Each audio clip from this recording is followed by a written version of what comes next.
Hello, hello, hello. We are coming to you live from Waco, Texas at WISD Stadium with the FCA Victory Bowl here that takes place every year annually in Waco, Texas. I am here joined by our co-host, the great, the Waco legend, Coach Tusa. How you doing, Coach T? Doing good, Jalen. How are you? I'm doing great.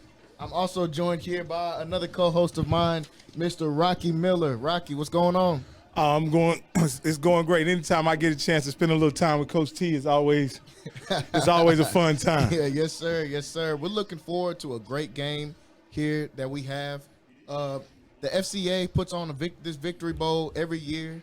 They get players involved in the FCA program in different schools to come. And they come and they split them up into these two teams, and it's really just a good time. They have softball, they have volleyball. Coach T, tell us a little bit about what the FCA does and what it brings to these schools. Yeah, Jalen, the FCA Fellowship of Christian Athletes has been an entity in high schools and in colleges since 1954, and basically it brings the spiritual side into sport.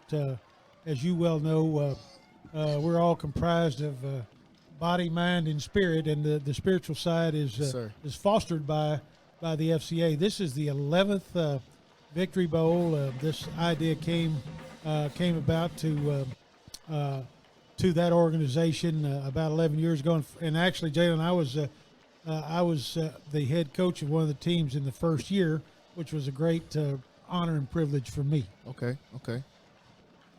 So we got to hear firsthand from the coach. Now, in case you guys don't know Coach Tusa, he is a Waco legend here. He coached for 30 years, Coach? Coached for 38 years, 23 of my last 23 years were at Waco High School, and I spent 7 years at Jefferson Moore prior to consolidation. So the better part of 38 years, I have been fortunate and blessed to have roamed the sidelines, and been fortunate to have had many great players. One of them sitting to my right. And,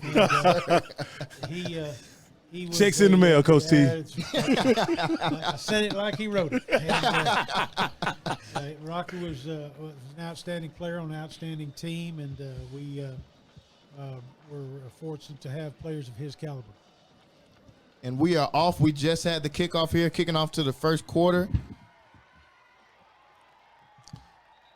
Pretty decent run back. We've already started off here with the red team from Milford High School. That is Tayron Smith that just carried the ball. Looking to see this red team offense come out here and see what they got. That was a good return. Jalen, he took that ball right up the middle, which that's what you want to do. That's shortest distance between 2 points is a straight line. Straight line to the middle. That's right.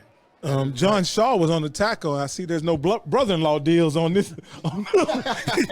He hit him pretty good, Coach T. That's right. Yeah. Throw family out the window. First down, we got a toss. Pretty good run.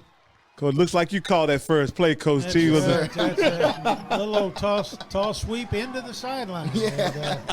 And, can you tell us a little bit about the coaches, Coach T? Sure, I can. Of course, Delbert Kelm has been at Crawford for a long time, and we'll see what this play does. I think the quarterback went the wrong way. One thing you have to understand, these teams have only had 5 practices, and you bring them from 12 counties. The Ben Johnson's FCA grouping covers 12 of the counties surrounding McLennan County. And these kids come together, and the coaches have to do a really fast and incredible job just to get them going in that short period of time. Yes, sir. So we got a 2nd and 7 coming up here. We got another run play. Reverses field. Tries to get back to the other side, but is brought down just around the line of scrimmage, bringing up 3rd down here. Coach T, Coach T, I'll get to say some words I hadn't said in a long time. Coach, that was a quick pitch, Coach. Right. You don't say that too much. That's not an RPO. No, sir. 3rd down, we got a pass play, and looks like it falls just down there below. So looks like we're going to have the punt team coming out. One of the things I love about this FCA Bowl, it actually gets to bring, like Coach T said earlier, schools that smaller schools that don't get a lot of recognition It gives these guys a chance to get to play on a bigger stage, on TV, and with other great players. As you know, iron sharpens iron. So these guys get a great chance to get to play with other good players. Coach T, tell us just a little bit about that. Yeah, the process is the onus is put on the coach to recommend players to this game that possess the type of character and the habits that are beneficial to this environment. Mm-hmm. And Now, Coach T, I thought FCA was just part of football here in Texas, but I found out from talking to a number of people that FCA is really something that is brought to a football program. And we were fortunate enough at Waco I to have it each and every year I was there. I couldn't imagine having high school football without FCA. well, that's true, Rocky. We'll watch this play and we'll comment on that here in a minute. Looks like the quarterback Jalen got sacked there. Yes, sir. And they've got a flag on the field, Right. looking to see what that is. Basis, Absolutely. as you remember, and I think it was on Thursday, it wasn't it, was Coach? on a Thursday. It sure was. You got a good memory. 2nd and 18. We're seeing a little running action here, but I do see a little bit more laundry on the field as well. Fair catch it or get it where they catch it. I don't think there's any run backs on the punts. Okay, so that gives it a little bit more chance for the offense to be able to showcase themselves. Right. 2nd and 13. We got a pass down the sideline, and it is broken up by the red team. We got 3rd down coming up here, 3rd and 13. Tries to swing it out, but it is incomplete once again. Pass from quarterback Ty Hale. Tried to go to QT Turner from Mildred, and it is incomplete. So it looks like we're going to bring out the punt team once again. Coach, that was 3rd down and long, and he threw a swing pass. Coach, you sure you didn't call that play down, Coach? Let me give you a little more to that. That was a move and screen is what that was. And they throw it to the backfield and try to pull the lineman out in front of him. But there again, the timing and all that's going to be a little bit ticklish because these guys hadn't played, most of them, since late November or even December or so. And they are all graduates, so Yeah, that's true. they are That's true. probably hadn't had a football uniform on. And the beauty of this is it gives them one last chance. Most of them are not college football players, and this gives them a chance to showcase their talents and to be a team player one more time. Yes, sir. That's great. And tell me a little bit about how the substitution process kind of works, because I know everyone wants to get a chance to get in the game. Have we got a couple moves here put on by, once again, number 1, Tyrone Smith, making a few plays and getting up there, but I do see a flag in the backfield, so this might be coming back. We got after the penalty, we got 1st and 20 coming up here, 8 minutes left to go in the first quarter. The quarterback drops back. He's looking to pass. Ball is in the air, and see who comes down with it. They call it. It looks like they rule it a catch. That is a great play right there from Absolutely. number 16, Parker Nall, and he is from Midway. This is actually right down the street from here. Absolutely. No, But, I think yeah. we got that mixed up, guys. I think that guy is Denver Holman because he's Okay. in red. Okay. All right. Hey, Jalen, everybody doesn't play for Midway, okay? I know that's your alma mater, and I know you were going to force him in here some kind of way, but that gentleman plays for Belton. Okay. I'm reading the wrong side of the paper. So after that first play, it is 1st and 15 after a penalty that brought them back. They hand it off, looks like, and Not sure what that was, Coach T. well, that was supposed to be that weak side toss, Rocky.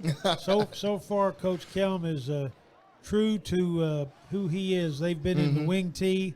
When you see that wingback go out as a flanker like he did on that deep pass, you can almost bet it's going to be a flanker. When he moves him out there to that flanker position, and that's usually Coach, is that ram tight Z seam, yeah. Coach? You know what? Right here, you got a little twin action over here with the flanker in the slot. That's nothing but a lead play to the fullback. Fullback ISO play. Halfback leads through the hole, and they give it to the fullback. Now, Coach T, Yep. we've seen a lot of running plays here early on in the game, and as we know, Waco High has had a lot of great running backs. This is a run offense. Yes, Very sir. little passing comes out of this, and if there is some passing, it's more often than not play action off of one of the running plays. But It is, in its simplest form, a running game is easier to put in than a passing game unless you have the type of quarterback, let's say, that like Travis gets every year, or Allen, or somebody where you're going to get enough people that have the ability to not only throw the ball but throw it well. Now Jeff Hume on the other side, the Midway head coach, he's in the spread here. He's in a 2-by-2 formation, and we'll see what he does. Starting off here, first down. The ball is on the 7. The quarterback drops back. He's got some pressure. He swings the ball out and just gets the ball away there, avoiding the safety. Now, that was an interesting play. The back came out of the backfield, ran down the seam. He was wanting to throw the ball to the halfback, but the red team did a pretty good job of picking him up. He was actually the 5th man out, so thought maybe nobody would watch him, but got covered up pretty quickly. You know, you bring up the passing game and as opposed to the running game. We have a contrast here.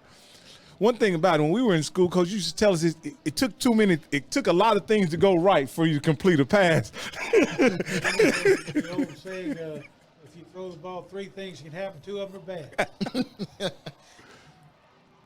Great catch, guys. We got down Until the you throw it to here. a guy like that, Coach. It looks like he's going to walk into the end zone pretty easily there. That is number 1, Kadrian Hammond from Cameron Yo. Cameron Yo is a great school. They've produced a lot of great players over the years here.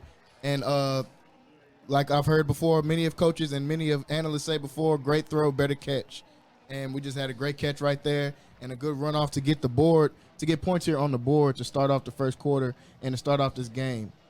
That was a great catch. I mean, there again, you had pretty much hip-to-hip coverage there. He just came up with the ball. The defensive back fell off, and he was able to take it all the way. Nice throw and nice catch, and resulted in 6 points. Yes, sir. We got to see our first points here put up on the board here at the Victory Bowl, this FCA Victory Bowl at WISD Stadium. And now the kick is up and through. So now the score is going to be 7-0 with the blue team stepping out and taking the lead with 5:15 left to go here in the first quarter. You brought up that was great coverage, Coach T. That was great coverage. It's just one guy played the ball better than the other, and so in a situation where you have really perfect conditions out here, the passing game has a better chance. Absolutely, in any fade pattern, any long pattern down the sidelines is a one-on-one situation from pro football on down for the most part, and the beauty of that particular play is it does give you the opportunity, a 50-50 chance, even when it's a jump ball, even when you don't have the guy beat by 5 yards, you still have the opportunity to catch it. And that one just happened to result in a touchdown. Probably doesn't happen very often, but it will happen. Now, you didn't throw many of those to Bubba Cannell when I was in school. Shout out to Bubba, our wide receiver when I was in high school. But later on, Coach T, the fade pattern became a staple of your offense. Absolutely, and especially became a staple inside the 20-yard line because there again, it gave you the opportunity probably to get tighter coverage and more of an opportunity to start on a hash mark and use that 20 yards from the hash mark to the sidelines to throw the ball into. It's tough to cover, but we use that quite a bit. You got guys like Charles Mitchell, and people that had that kind of speed that could blow past people. The fade pattern is one of the easiest. The Williams brothers. Yeah, the Williams brothers, right? Anthony Burns. You get Margin Hooks. Torrey the Great. You go down the line. We had a bevy of people with speed and ability and catchability that could adjust to a ball and make a play. We got our red team coming back out here on offense with 5:07 left to go in the first quarter. First down. Got another toss play to the outside, and the blue team has been all over that all night.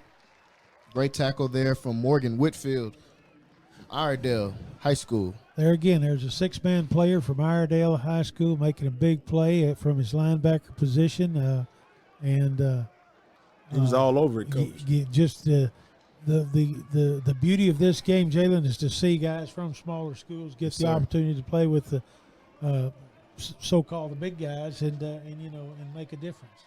And he had no problem getting him to the ground either. None at all. We got 2nd and 12 coming up here after the broken up run play. Looks like they're lining up in a similar formation. The quarterback drops back. He's looking around, trying to avoid some pressure. He can run a long way. Got a nice window here on the outside. Tries to stand a couple guys up. Doesn't really work there. Great tackle by number 20, Trey Langley from Cairns High School. Looks like it was enough, Jalen, for a first down. Yes, sir. Move the chains.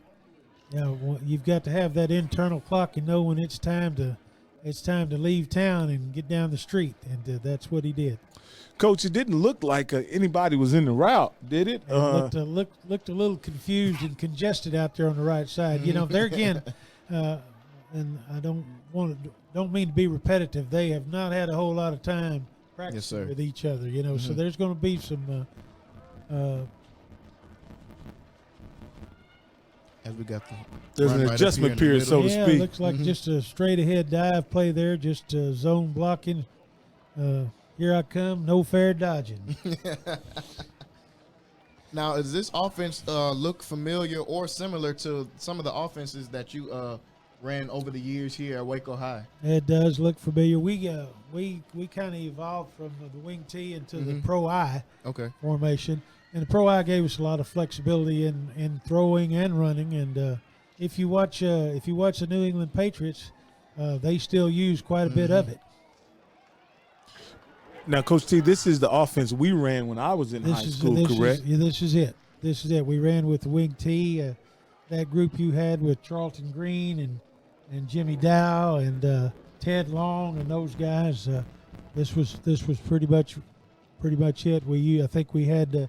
I think James Walker Chevy was James Walker and Reggie Davis and Travis Gibson and all Greg White. We had a whole bunch of guys running the ball. James Walker could run a hole in the wind. That guy, he had speed.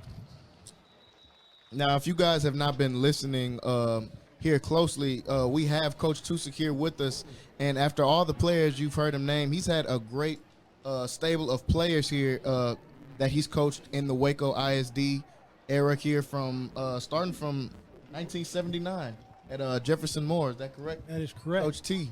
And all the way up until 2009. And actually, in his later years, in 2006, got Waco High to played for the state championship. Got a chance to play for a state championship. Coach T, let me ask you a question. In 1979, you played and coached at Jefferson Moore, didn't you? I appreciate you saying that. We had a great run there after a few players broke off here from number 1, Tayron Smith from Milford High School again. And Tayron is putting on a show. He is a talented young man. Yeah, Rocky, I was the player coach. 18-year-old player coach with a few more years and a few more gray hairs. But Coach T has had the opportunity to coach some great teams over the years here. Over 180 wins here put up in WISD in the WISD with Waco High. So, like I said earlier, he is a coaching legend here. Looks like we're going to have a timeout here from 180 wins. 180 wins. Says right here, Waco High record 181 with 81 losses and 2 ties. That was back before we had overtime. Yeah, I was part of one of those ties, unfortunately. Well, actually, one of the ties was 1991. We opened the season with the Huntsville Hornets down in Sam Houston State's field. Mm-hmm. They were ranked the number 1 team in the nation at that time. With the number 1 quarterback, if I'm not. With Joe Clemens' boy and big Caesar O'Neal was playing. He ended up going to Miami, but we were playing them down there and tied them 29-29 in the opener. And then we went on to win 13 games in a row after that and lost in the semifinals to Odessa Permian in Odessa that year. They went on to win the state championship the next week. Yeah, our game that we tied, Coach T, which was your other tie, I think we turned the ball over like 8 times that night, and we were lucky to get that tie at Paul Tyson. I'm sure you remember that one. I do. Yeah, I think we had the dropsies that night. I think. Yeah, we fixed that though, Coach T. We thought basketball season was coming early.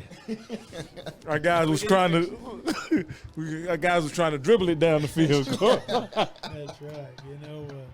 I've always said, more games are lost than won.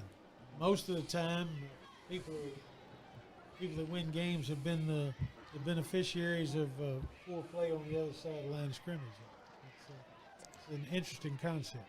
It's amazing, Coach T. A lot of the things that philosophies that I've heard coaches like Coach Belichick say, there are things that you taught us when we were in high school about philosophies about turning the ball over, being disciplined, cutting down on penalties, all those kind of things. And that's one thing that I can remember. I fondly remember about our team. We weren't a highly penalized team. We really didn't make a lot of turnovers. And we were really disciplined. What were some of the things you did, Coach T, to instill discipline and organization amongst the team where we didn't have those problems year in and year out? Well, I think the first thing you have to do is everybody has to understand that there's a right way and a wrong way to do everything. Absolutely. And you have to be consistent with what you do. And I'll be the first to admit it. We ran what I thought was a simple, foolproof offense where you either handed it to somebody or you pitched it to somebody, and those were low risk. When you get into reading and optioning and doing all those things that take a little bit more polish, a little bit more skill, you run the risk of having more and more opportunities to turn the ball over. I was in the Houston Veer for a while, and I can't tell you how many times we put the ball on the ground because we misread it. Back didn't take it, quarterback kept it too long, and that kind of molded my philosophy. I said, we're going to do something where we reduce the risk of beating ourselves. But you look at penalties before the snap. That's self-inflicted. You have got to correct those things. That's a lack of discipline that the players have to bear. When one guy jumps off sides, it's not just him. We're punishing 10 other guys. Yep, I remember that. And a great draw play. Right. Look at he ran the old wheel route out and The up. wheel route that led to looks like 6 points. Looks like looks like they dropped. They ruled it a drop, Coach. Oh, Yes, sir. okay. Yes, sir. They trapped it, and That was Denver Holman. These pictures on the board there. From Belton High School. Right. looks like a Not great very call far. though, Coach. It The was a receiver good call. was He wide was. open. The He play should- looked real familiar. I didn't know where he did. I couldn't. And Wasn't the old wheel pattern where you run out and then you run up and get that cornerback to bite down and then you get right around him. go out and up, huh, Coach? Usually it's compatible with a post pattern on the outside and then a wheel route on the post pattern coming from the out to in and wheel route going from in to out. Looks like we're going to have a timeout here. Called by the red team. I think they're going to try to make a decision here on whether they're going to want to go for it or try to get a field goal. Probably going to want to go for it, probably tie this game, get an opportunity to tie this game back up since they're so far into the blue team's territory already. Coach T, I remember you being in this situation many times, and a lot of times in this particular situation, what I recall is that you took the points if you had the kicker. I would, especially this is a different circumstance here tonight. Yes. It's a one-game deal. They'll probably. I agree with Jalen. They'll probably want to go for it here. But if it were us, it's in the first quarter. I'm going to try to get 3 points. Get the higher percentage of when the ball's on the 13-yard line. You got to get down to the 2-yard line. I think the prudent thing to do. If you got a kicker is to kick the field goal and come away with something, so that you never know at what point in time in the game where that 3 points may make the difference. Now, in that situation, it really makes it long term easier on your team to compete when you take the 3 points instead of being 7 points down. If you don't make it, you're 4 points down, and then you have a lot more options later on in the football game. Yeah. Is that correct, Coach? I agree. The higher percentage play here is to attempt a field goal. But looks like they're lining up. I don't blame them. They're probably. It's like we have a drop back coach. He slides to the left, and look, he's taken down by number 78 of the blue team, which is his mom and daddy. I'm sure Luis Reyes would really appreciate me saying his name because he made an awesome play. He really did. Just and, then. you know, there again, that was sometimes that's a coverage sack. There was nobody open, and quarterback felt the pressure and slid to the right, just couldn't to get the away. right and got sacked. Could not get away. It happens like that sometimes. It does. It's especially fourth down. Everybody's got their ears laid back, and you know the pressure comes off the edges, and it's if it's not a quick throw, it's usually in that territory. It usually doesn't come out good for you. And Coach T, is it surprising that the defenses look a little ahead of the offenses in situations like this? Well, I think I think that's pretty much always the case. Defense is usually ahead of the offense because you're not having to do all the thinking. You're doing the reacting, and you got guys on defense that have a limited assignment, whereas some of those offensive guys have to learn 10, 12 plays in a short period of time. They end up thinking a little more, huh, Coach? Thinking man is a dead-footed man most of the time, and not getting the job done. If you're having to think, then you're not reacting fast enough. I'm Shamerah Lowe from Centex Sports Network. Tune in for more coverage of the Victory Bowl.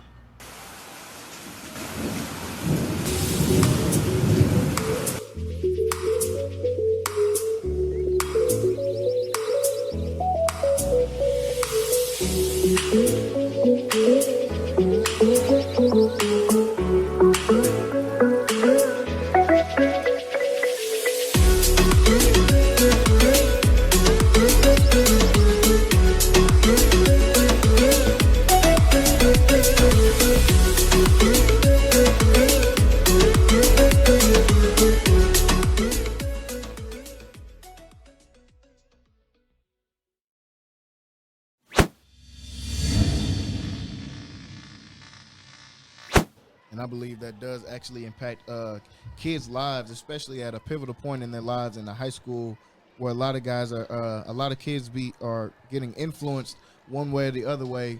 The FCA is giving that opportunity to be able to influence these guys with a Christian side. We're coming out here in the second quarter. 11-18 left to go in this first half. Had a pass play right there, and it's actually going to bring up third down. It's going to be 3rd and 6 or 4th and 1 after that completion. It's going to bring up 4th down, 4th and 1 after. So we're back to, we said earlier, one of those decisions on whether they want to go for it or punt that ball off. But with it this close, I'm pretty sure they're going to try to go for that. Yeah, here you've got the next two units in there, the different blue offense, different red defense. And it looks like he was fighting there. I seen him try to stretch the ball out there at the end. Not sure if they're going to give that to him. We're going to see and it looks like they're going to say that's a stop for this red defense. It looks like he's still a little short, Coach T. He's like my wallet. He's a little bit short. Hey, Coach T, I got a surprise in here for you, Coach T. Who you got over there, Rocky? I'll let him introduce himself for a second. How you doing there? I'm Lewis Fite. I'm the worst running back that Coach Tusa will ever have on his football team. That is just the opposite, but I'll let him say it. Yeah, Coach T. I brought Lewis in. Lewis was on our pregame show as a guest, as my guest. He came in and talked about FCA and what it meant to him and how he was a part of it, and the gentleman that was with us explained to us again, like I said, that it's something that the coach brings to the school, and Lewis and I were fortunate enough to be part of the Waco High program, and you brought that program with you. Do you know how many schools currently have that program in Texas? Or Well, in our area, Rocky, of the 12 counties that Ben serves, there are over 200 campuses that have an FCA huddle, they are tuned into FCA, and that's a lot of campuses. Of course, you do middle schools and high schools throughout the 12 county area, but we talk about balance in your life, balance in your mind, your body, and your spirit. And it was important to me that everybody that I came in contact with did not have to believe as I believe, but I felt it my responsibility to expose them to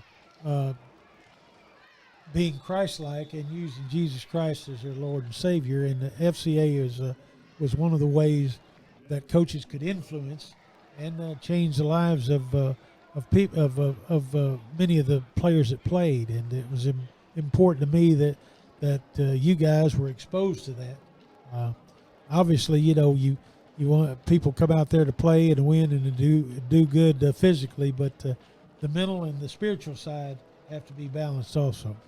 And I can say in our experience, because Lewis and I talked about it earlier, it was definitely something that was part of our program. When you looked at the men that you chose as assistant coaches to coach under you, how you directed us and treated us as players, FCA it just wasn't a Thursday deal for us. It really was an everyday, all-day thing for Waco High Line, wasn't it, Coach? Absolutely. We took it upon ourselves to pray before and after the game. I took it upon myself to hire coaches that were role models and examples. I never thought there was any place for foul language out there. There wasn't any place for people to act poorly or to be anything other than a role model to you guys, because as a teenager coming up, it's not so much what you say is what's this guy doing? Is he for real? Is he walking the walk? Or if you talk the talk, you got to walk the walk, as the saying goes. But it was important to me that you guys saw positive role models as high school student athletes. And Coach Lewis, what are some of those coaches at Waco High that you looked up to and were role models? Coach Bishop, Coach Love, Coach. I mean, really every one of them. I mean, Price brothers, the Price brothers. Coach Egbert, Coach Egbert, Coach Haynes. Oh, definitely Coach Haynes. Yeah, but I mean, they made sure. I mean, like I say, they were the championship coaching staff. I mean, that's why we had to be champions on and off the football field, and we felt like we had to do the right thing, because I mean, right now, a lot of kids are not really like respecting their coaches and don't want to, and they don't care about embarrassing their coaches, and we was very, like strictly to ourselves, saying that we're not going to embarrass our coaches. We're going to do the right things on and off the football field. We're going to be around Waco. We're going to do it the positive way, because if we didn't, we had a thing called Health Club. Health Club. Health Club would get you back. I don't think that back was on track, right? Officially sanctioned. Yeah, officially saying, Yeah, there was ways of getting people's attention. Yes, sir. That was one of them. Now, Coach, getting back to the game, it looks like we're still at 7-0, and we have a new quarterback for the blue team. And that quarterback is from Conley, Galen Glenn. I think you are familiar with the Glens and their quarterbacking. His father played for us, Robert, and was a great quarterback in his own right. Ended up playing, I think, at East Central Oklahoma. with Kwame Cavill's brother, Cheo. And Cheo had a great quarterback in high school. He absolutely did. Richard Peoples was one of the better wheeler dealers that we had at quarterback. A guy could run and throw with the best of them, and he was cool under pressure. I remember when Richard was playing, Coach, I'd come back from the military, and I talked to you, and they was telling me how good Richard was at quarterback, but he had only threw for maybe 600 yards, and I had seen all these, I'd been away, and I'd seen all these quarterbacks in high school throw for all these numbers, and I said, Coach, when is Richard when are you gonna have a quarterback throw for 1,000? He says, Rocky, you told me, Rocky, I'll have a quarterback run for 3,000 before I have a quarterback pass for 1,000. I don't know if you held up to that, but you definitely tried. We had, of course, when Richard was there, of course, Lewis was there, and then Jay Johnson.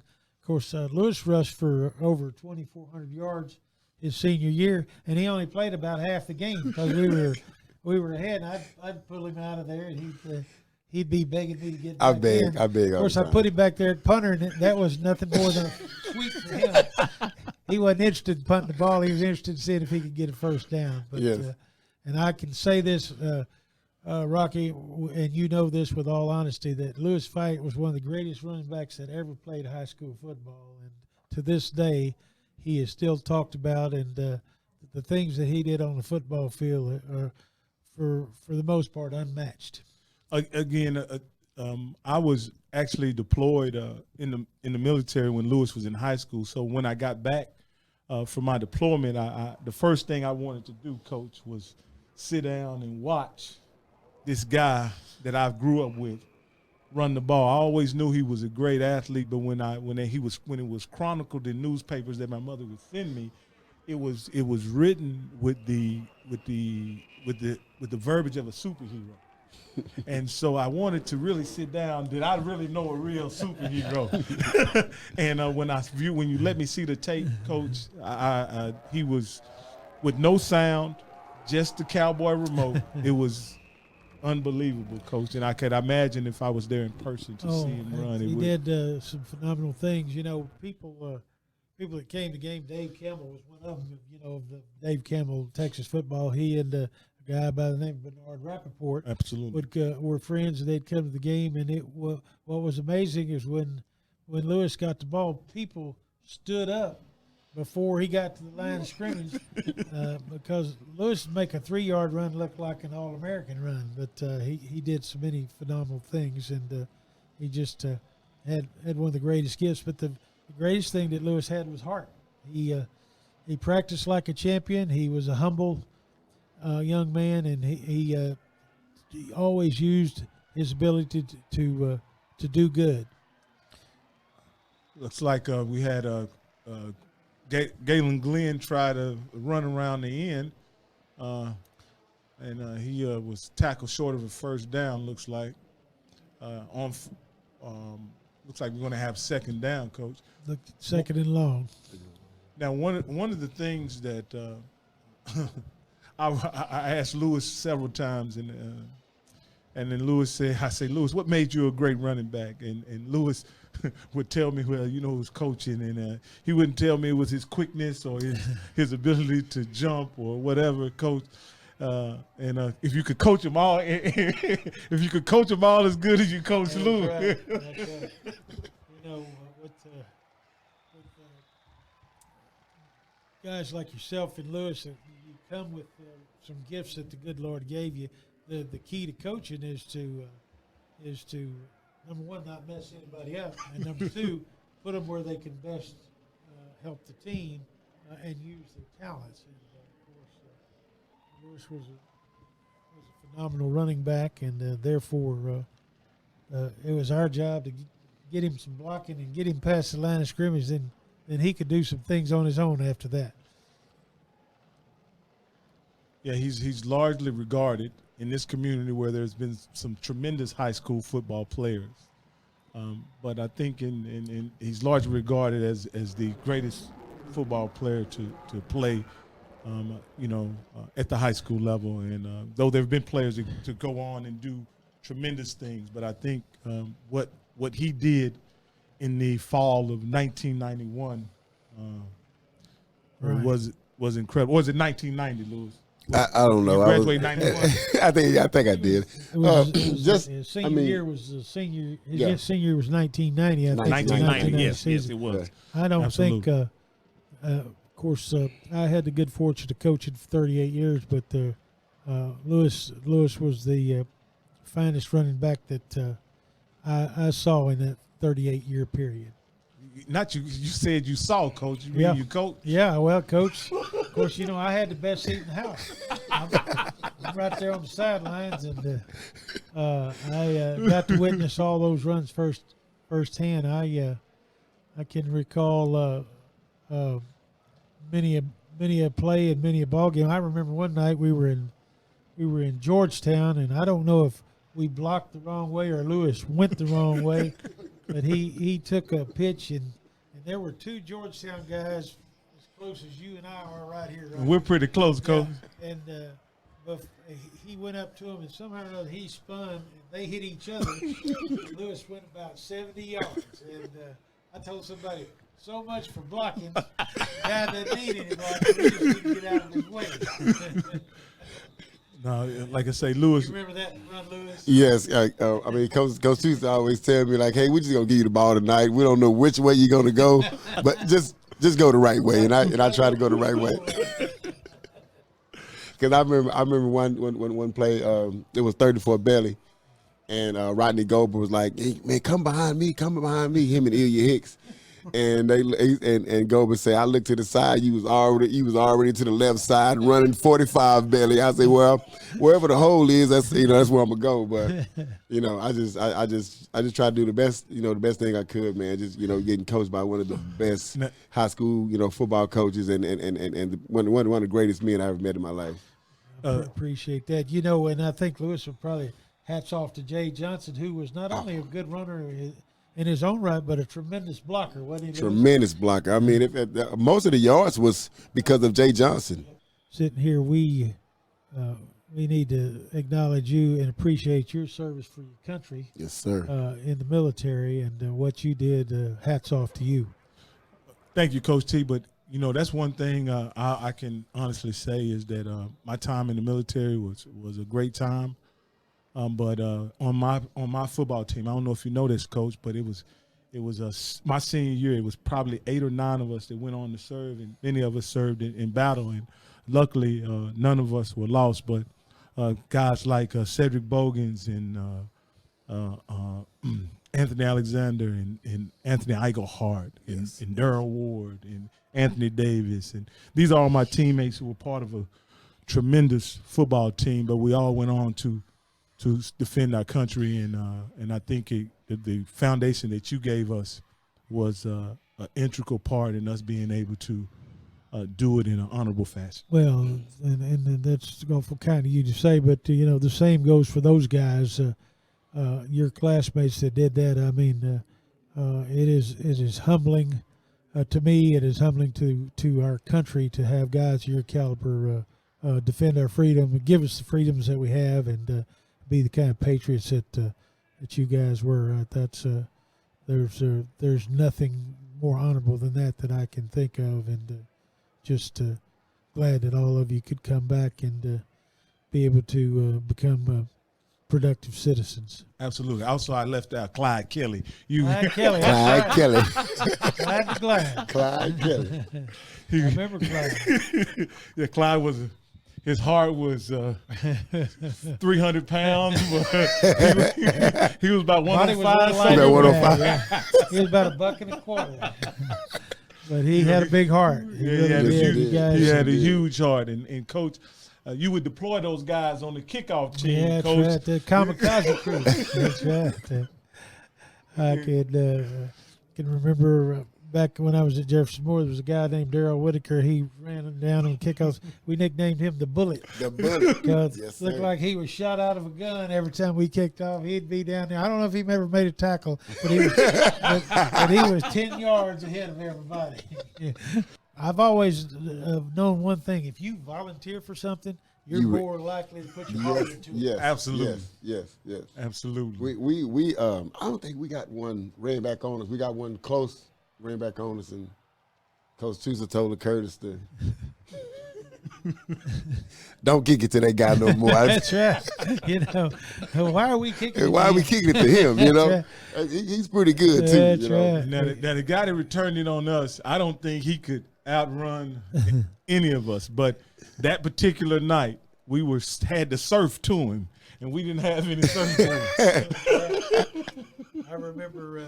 Lewis, I think we were at Baylor Stadium. We were playing LBJ. Mm-hmm. And I don't know if it was a kickoff or what, but I I remember LaCurtis Jones hit a guy on the sideline. Oh my God! That was a shot heard around the world. That was a shot heard around.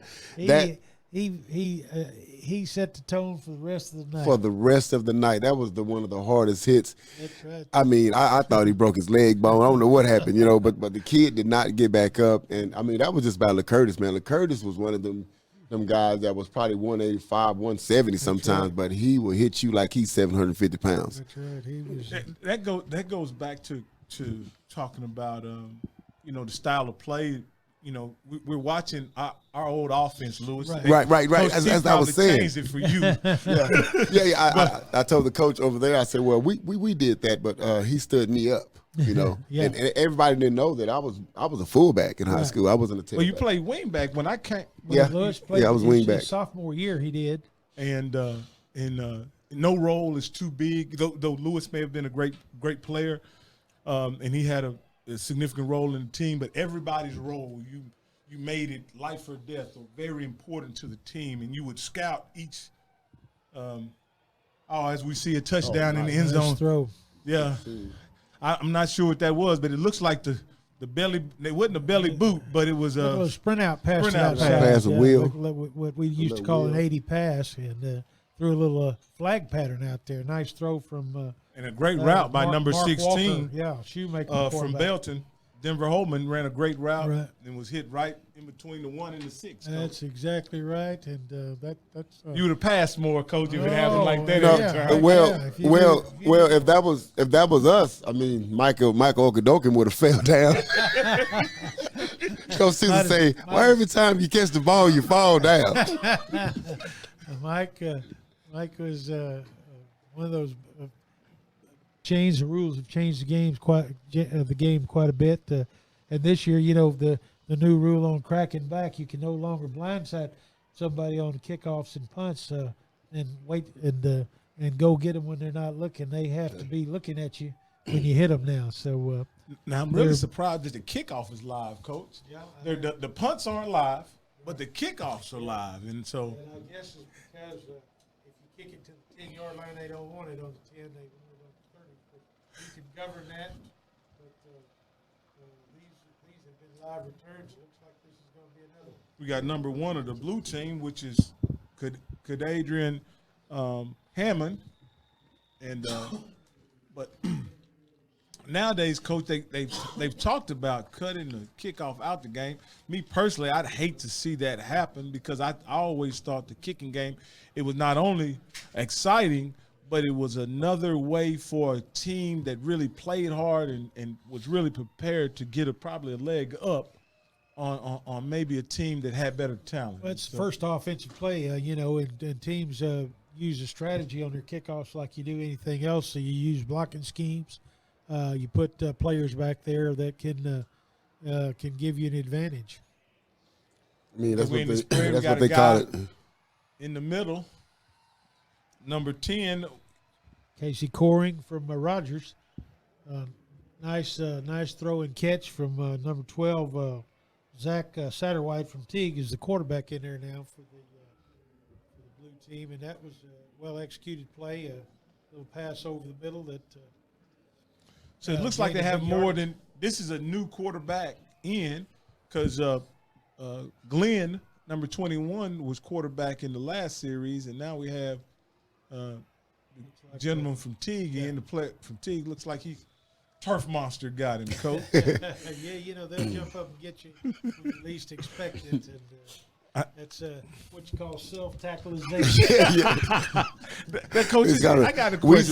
We used to call it the sniper.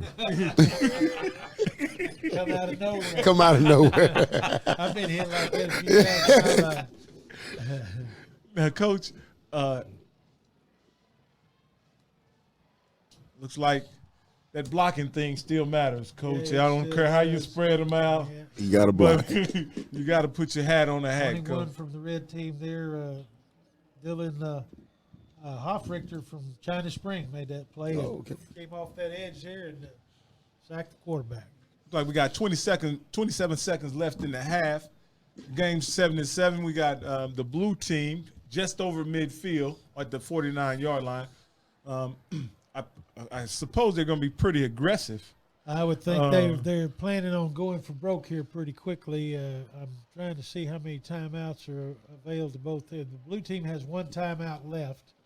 So I think the red team's out. red team is out. Blue team has one more. They may do something to get a little closer here, and I would expect they may sling one for the end zone here pretty soon. Now, they got the players, and they don't necessarily have positions. I saw them line up for extra point. I wonder what's the distance on a kick here, and then are you aware of the rules on the extra point, or is there any rushing on the extra point?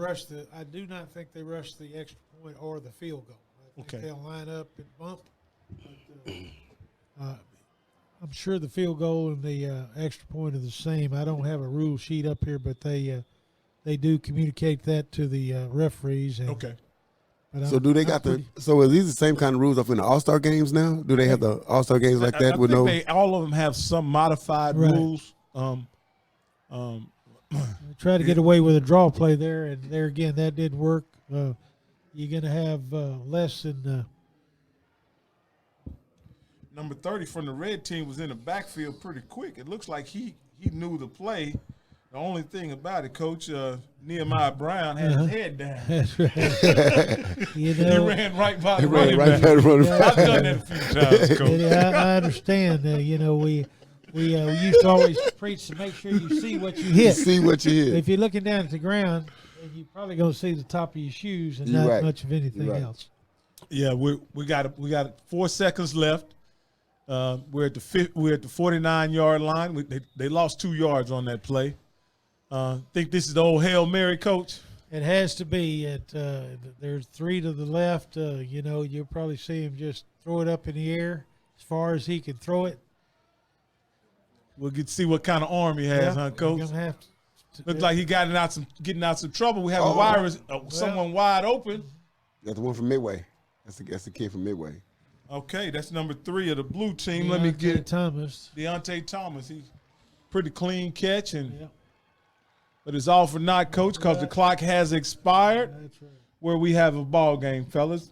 People, we have a ball game. It's 7-7, and we're going to take a quick break and come right back at you with Lewis Fite and Coach Johnny Tusa.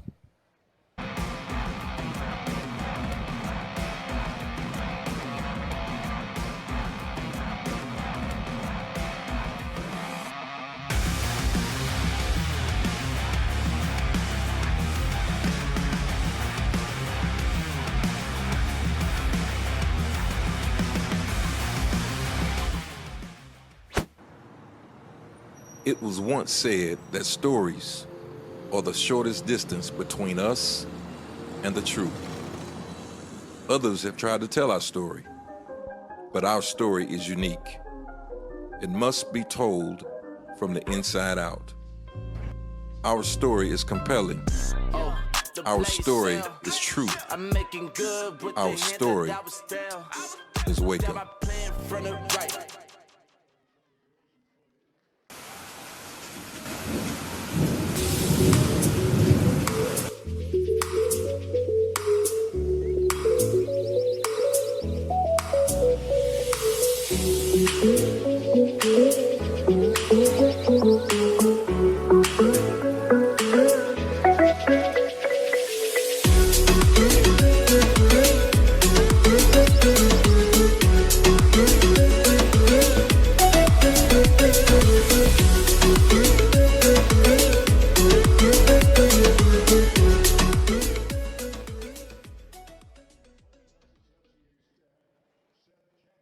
I'm Shamerah Lowe from Centex Sports Network. Tune in for more coverage of the Victory Bowl.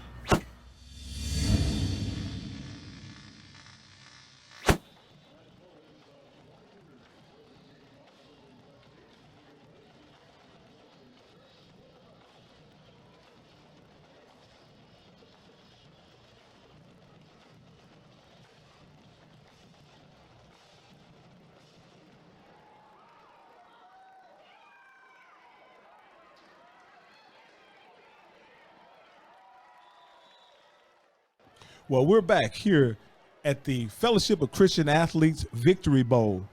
While you were away, we had the kickoff of the second half Red kicked off the blue. We had a short return up to about the 23-yard line. We have a break in play at this particular moment. The referees are having a conference.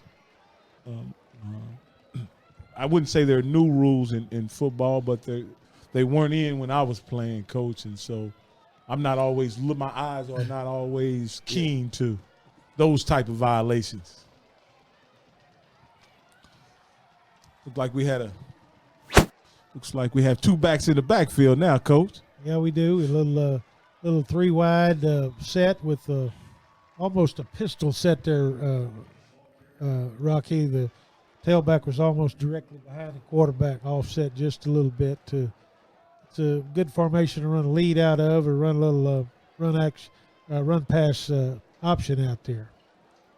You used to run a similar formation with old Robert Johnson, didn't you, Coach? Absolutely. We even when Lewis played, as a fullback, he ran up deeper than the halfback. Yeah. And that would let Lewis do all kinds of neat stuff, Coach. That would allow him to allow us to get Jay in front of him. Yes, please, because that's the best blocker. So you got to put the best blocker. Looks like we're throwing out an open field and letting the guy just do his thing, Coach. Oh, got to keep running. Absolutely. You got to keep running forward. Who we have? Looks like number 11. Looks like Jordan Gibson from Fairfield was the receiver on that quick screen. 17. That was number 17, Was Coach. 17. My And eyes that- aren't and that good. That's okay. Nani Escoto. Actually, From he Texas played Win. Texas Win. That is a homeschool team. Okay. Do they play 11-man football, Coach, I or think 6-man? they play. I think they play 11-man football. So is that the old Riker? No, that's just a homeschool group that gets together. There's several families in the community that have. Kids that are homeschooled. Yeah. Oh, homeschool. Okay. Now, that's interesting. I'm not familiar with it, but Tim Tebow was a famous homeschooled kid Right. who his family sued the state of Florida, so he could play football at a public school. Now I don't know exactly how that worked out. Well, it worked out so that he could play. They won the case. Well, it doesn't work here because that has been voted down on several occasions. But they can form their They own. can form their own entity, right? Okay. And they play usually in a private league. Okay. Oh, Coach. you can't run without the ball. That's Cannot Yeah, he run looks without like the he ball. dropped it, Coach. He caught it, Right. and then a guy Stripped. punched it out. Yeah. He did. So I want to ask. So explain to me like the running styles of the running backs right now. The way they holding the footballs is. I mean the straight up. What is it, Zeke? The Zeke run. I call it the Zeke run. When they're just holding the ball up instead of just swinging the ball, running, everything like that. Is that would that be a better carry or the older carries like the way I used to run the ball? I carried the ball and I always used my running style, how to, swinging the ball, but I knew how to how to grab it when I'm going through the trenches and everything like that. Is that hold the ball up is tighter? Is that better than what I was doing? I don't think. I think that's one thing that never changes. I think protecting the ball is still important. The old high and tight. Yes, sir. With the index finger over the point of the ball next to your rib cage. Right. Now, obviously, people can get an open field and get a little bit looser with the ball. But when you're in traffic, you've got to protect it. Got to protect it. And we always like for people to go through the line almost with two hands. Two over hands the on the ball. to make sure that you don't run through there and carry it too low and get it punched out. And, Now Morgan Whitfield just made a tackle in the backfield from Iredale. Now I didn't catch the number of the back that he took down, but he has been on several tackles in the backfield. the He got good amazing hands. thing with Morgan Whitfield has played 6-man football. Wow.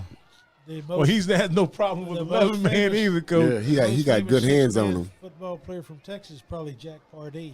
Jack Pardee. Really, he coached at Coached, University of Houston coached for a the- while. coached the Houston Oilers, played at A&M, and Played at A&M. played for the Washington Redskins for 10 or 12 years. He was a 6-man football player from Yeah.